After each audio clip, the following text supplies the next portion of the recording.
রাজ্যে পরিবর্তনের পর মহাকরণের প্রত্যাবর্তন। রাইটার্স থেকেই সরকার চালাবে বিজেপি। ১৩ বছর পর আবার ব্যস্ত লালবাড়ি, চলছে শেষ মুহূর্তের কাজ।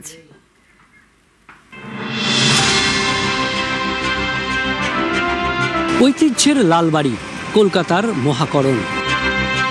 ব্রিটিশ আমলের এই স্থাপত্যে মুখ্যমন্ত্রীদের দপ্তর ছিল।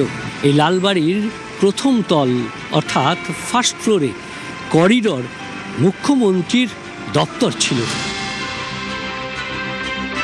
সেখানেই মুখ্যমন্ত্রী মমতা বন্দ্যোপাধ্যায় 2011 থেকে 2013 সাল পর্যন্ত এখানেই দপ্তর চালিয়েছিলেন। তারপর নবান্নে চলে যায় সেই মুখ্যমন্ত্রীর দপ্তর, সচিবালয়। আবারও ফিরে আসছে লালবাড়ির ঐতিহ্য। লালবাড়িতেই বিজেপি সরকারের মুখ্যমন্ত্রী বসবেন, আর তাই চূড়ান্ত তৎপরতা।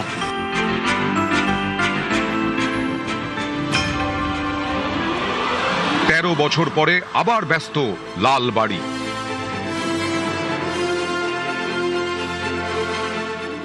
লালদিঘির পাড়ে লালবাড়ি, রাইটার্স বিল্ডিং।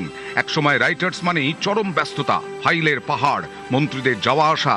13 বছর ধরে সেই ঘরগুলো ফাঁকা। পশ্চিমবঙ্গে পরিবর্তনের পর এবার সেই মহাকরণের প্রত্যাবর্তন। রাইটার্স বিল্ডিং থেকে সরকার চালাবে বিজেপি। পালা বদলের পর থেকেই তাই প্রস্তুত হচ্ছে মহাকরণ। মুখ্যমন্ত্রী কোথায় বসবেন সেই প্রশ্নের উত্তর খুঁজতে খুঁজতে আমরা এই মুহূর্তে এসেছি মহাকরণের সেই অলিন্দে, যেখান দিয়ে একসময় বুদ্ধবাবু হেঁটে ঢুকতেন তার ঘরে। এই পেছনের যে ঘর, এই ঘর থেকেই চলত বুদ্ধবাবুর বাম সরকার। এই ঘর অ্যান্টি চেম্বার হিসেবে পরিচিত ছিল।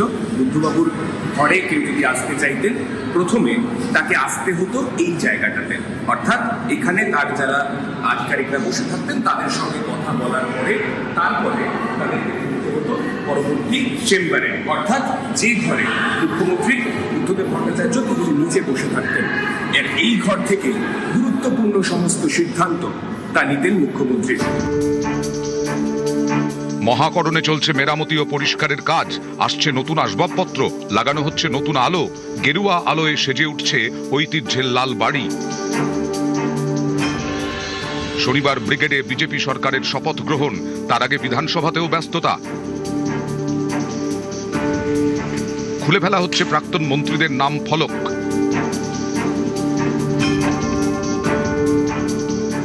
মহাকরণ এখনো রেডি হয়নি, আরো কিছুদিন সময় লাগবে। তাই আপাতত বিধানসভার অ্যানেক্স বিল্ডিং এ বসবেন বিজেপির মুখ্যমন্ত্রী। রাজ্য বিধানসভার যে অ্যানেক্স বিল্ডিং রয়েছে, জানা যাচ্ছে সেখানেই নয়া মুখ্যমন্ত্রী সচিবালয় হতে চলেছে। নয়া মুখ্যমন্ত্রী সচিবালয় যেখানে হবে, যেটি বিধানসভার অন্দরে প্লাটিনাম জুবিলি মেমোরিয়াল বিল্ডিং বলে পরিচিত, যেখানে মূলত এতদিন পর্যন্ত বিধানসভার বিভিন্ন অনুষ্ঠান এবং লাইব্রেরি ছিল। তো সেখানেও একাধিক ঘর রয়েছে যেখানে মুখ্যমন্ত্রী সম্ভবত তৃতীয় তলায় তিনি বসতে চলেছেন, এবং সেখানে অডিটোরিয়াম, আলাদা মিটিং করার জায়গা, সমস্ত ব্যবস্থা রয়েছে। মন্ত্রীরা কোথা থেকে দপ্তর চালাবেন তা এখনো চূড়ান্ত হয়নি। শোনা যাচ্ছে রাজ্যের বিভিন্ন সরকারি ভবনে তাদের বসার ব্যবস্থা করা হতে পারে। যেমন সল্টলেকের বিকাশ ভবন। এখানে শিক্ষা দপ্তর ছাড়াও রয়েছে নারী ও শিশু কল্যাণ, গ্রন্থাগার এবং দমকল দপ্তর। অরণ্য ভবনে রয়েছে বন দপ্তর। ধর্মতলায় খাদ্য ভবন, এখানে রয়েছে খাদ্য ও সরবরাহ দপ্তর।